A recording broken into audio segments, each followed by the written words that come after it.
दुर्गा सप्तशती पहला अध्याय।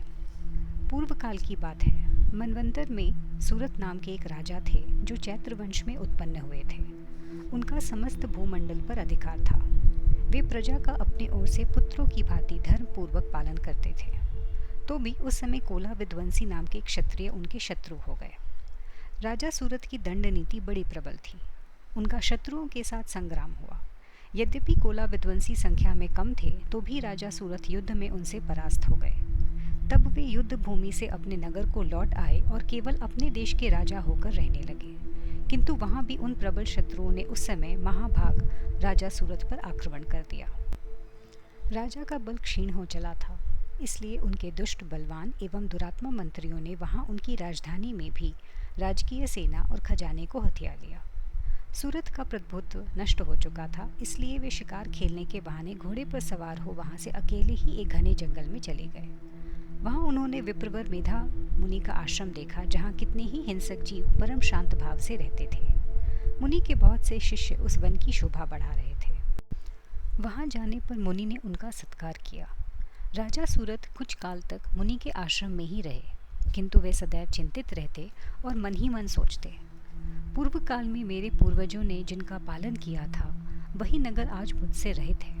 पता नहीं मेरे दुराचारी भृत्यगण उसकी धर्म पूर्वक रक्षा करते हैं या नहीं। जो सदा मद की वर्षा करने वाला और शूरवीर था, वह मेरा प्रधान हाथी अब शत्रुओं के अधीन होकर न जाने किन भोगों को भोगता होगा। जो लोग मेरी कृपा, धन और भोजन पाने से सदा मेरे पीछे पीछे चलते थे, वे निश्चय ही अब दूसरे राजाओं का अनुसरण करते होंगे। उन अपव्ययी लोगों के द्वारा सदा खर्च होते रहने के कारण अत्यंत कष्ट से जमा किया हुआ मेरा वह खजाना खाली हो जाएगा। एक दिन राजा सूरत ने वहाँ एक वैश्य को देखा और उससे पूछा, भाई तुम कौन हो? यहाँ तुम्हारे आने का क्या कारण है? तुम क्यों अनमने से दिखाई देते हो? राजा सूरत का यह प्रेम पूर्वक कहा हुआ वचन सुनकर वैश्य ने विनीत भाव से उन्हें प्रणाम करके कहा, राजन, मैं धनियों के कुल में उत्पन्न एक वैश्य हूँ। मेरा नाम समाधि है। मेरे दुष्ट स्त्री पुत्रों ने धन के लोभ से मुझे घर से बाहर निकाल दिया है। मैं इस समय धन, स्त्री और पुत्रों से वंचित हूँ। मेरे भाई बहनों ने भी मेरा सारा धन लेकर मुझे दूर कर दिया है, इसलिए दुखी होकर मैं वन में चला आया हूँ। यहाँ रहकर मैं इस बात को नहीं जान पा रहा कि मेरे पुत्रों की, स्त्री की और स्वजनों की कुशलता है या नहीं। वे मेरे पुत्र कैसे हैं? क्या वे सदाचारी हैं अथवा दुराचारी हो गए हैं? राजा सूरत ने पूछा, जिन लोभी स्त्री पुत्र आदि ने धन के कारण तुम्हें घर से निकाल दिया है, उनके प्रति तुम्हारे मन में इतना स्नेह बंधन क्यों है?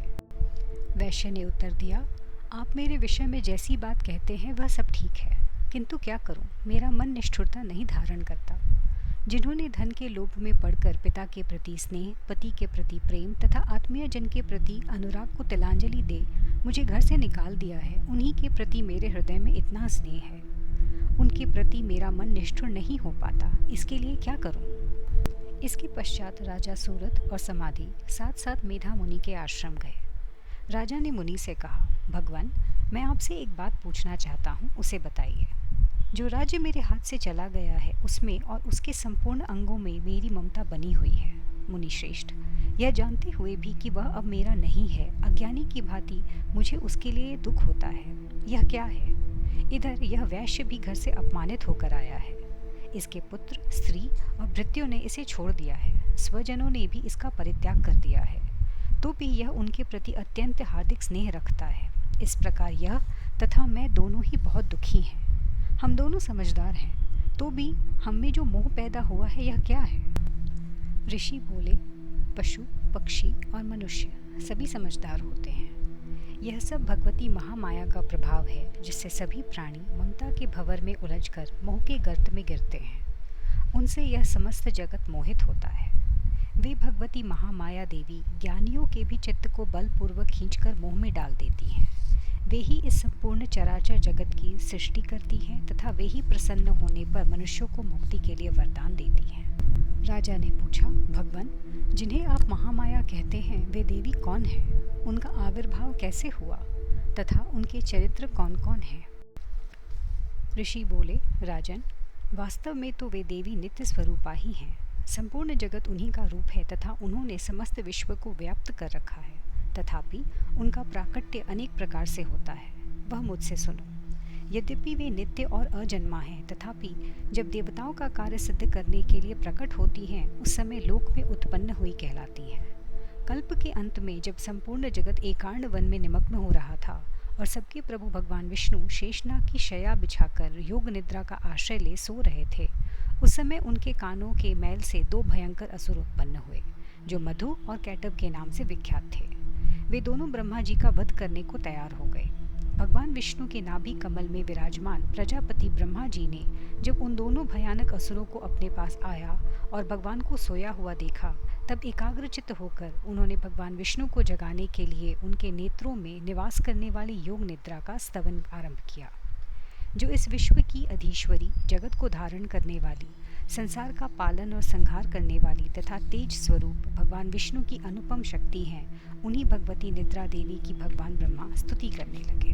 ब्रह्मा जी ने कई प्रकार से माँ भगवती की स्तुति की और साथ में प्रार्थना करते हुए कहा, ये जो दोनों असुर मधु और कैटभ हैं, इनको मोह में डाल दो और जगदीश्वर भगवान विष्णु को शीघ्र ही जगा दो। साथ ही इनके भीतर इन दोनों महान असुरों को मार डालने की बुद्धि उत्पन्न कर दो।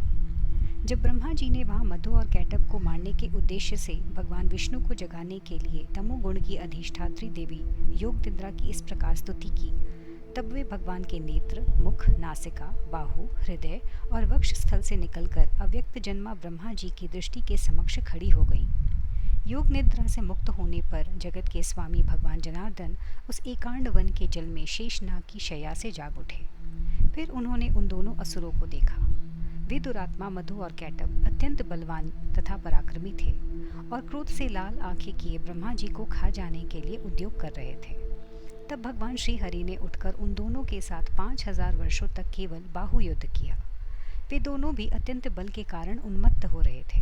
इधर महामाया ने भी उन्हें मोह में डाल रखा था, इसलिए वे भगवान विष्णु से कहने लगे, हम तुम्हारी वीरता से संतुष्ट हैं, तुम हम लोगों से कोई वर मांगो। श्री भगवान बोले, यदि तुम दोनों मुझ पर प्रसन्न हो तो अब मेरे हाथ से मारे जाओ। बस इतना सा ही मैंने वर मांगा है, यहाँ दूसरे किसी वर से क्या लेना है। इस प्रकार धोखे में आ जाने पर जब दोनों असुरों ने संपूर्ण जगत में जल ही जल देखा, तब कमल नयन भगवान से कहा, जहाँ पृथ्वी जल में डूबी हुई न हो, जहाँ सूखा स्थान हो, वहीं हमारा वध करो। तब तथास्तु कहकर शंख, चक्र और गदा धारण करने वाले भगवान ने उन दोनों के मस्तक अपनी जांघ पर रखकर चक्र से काट डाले। इस प्रकार ये देवी महामाया ब्रह्मा जी की स्तुति करने पर स्वयं प्रकट हुई थी। इस प्रकार पहला अध्याय पूरा हुआ।